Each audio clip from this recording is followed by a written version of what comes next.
The following video is how to make and use my favorite style of lifting strap. Best of all, they're either free or very low cost to make.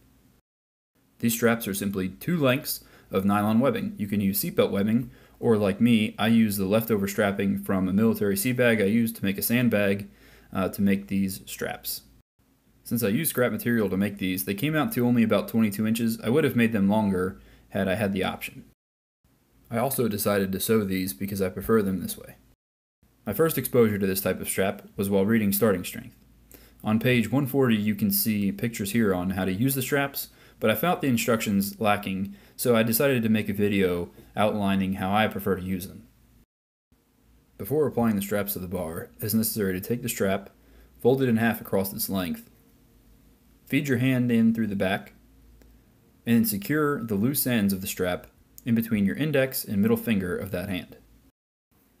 It is helpful to first apply the non-dexterous hand. Begin by feeding the strap under the bar, use your dominant hand to bring it over, and then secure your grip. The next step is to set the other hand. Since you are better with this hand, it will be easier to feed it under the bar, hold it in place, bring it over, and secure it. I found a few things to be very helpful when using these types of straps. The first is to seal the ends. This will prevent unnecessary fraying, and if you use the blue part of the flame on a lighter, you'll find that the nylon will seal without excessive smoking. If you wrap the straps as directed in the book, I found it can bunch here at the base of your thumb. One way I tried to fix that was to just give the wrap a twist at first.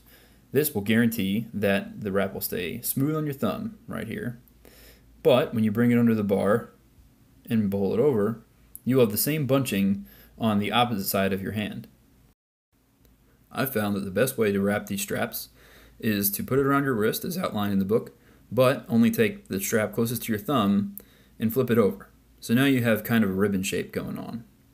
If you wrap the strap like this, it will remain even and distributed across the back of your hand on both sides. A downside to using this style of strap is when you go to wrap your dominant hand, if you don't have a good handoff, the wrap can come unraveled on you. If you bring it under the bar, sometimes the top strap can tighten when the other one does not. And if you try to re-grip, it's almost impossible to get it right again, and you have to reset both hands. My fix to this was to simply just sew them. Luckily enough, I have access to a sewing machine, and I know how to use it. In order to set up your hands, you do the same thing as you would be to set up for the bar. You twist the top end, and you find where on the strap is the highest possible you can put a stitch. And the way I found this was I just wrapped it around my hand as you see here, and found that if I could take my hand out of the strap and into the strap fairly easily, I was pretty safe sewing it that high up.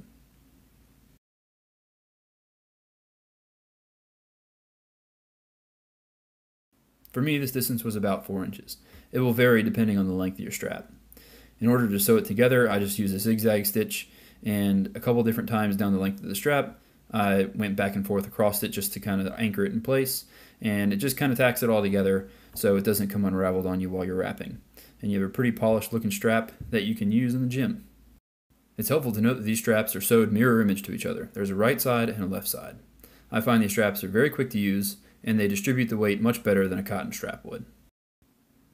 Even though these straps are shorter than I would have liked, I tested it on my axle, and it could even wrap around a 2-inch bar just fine.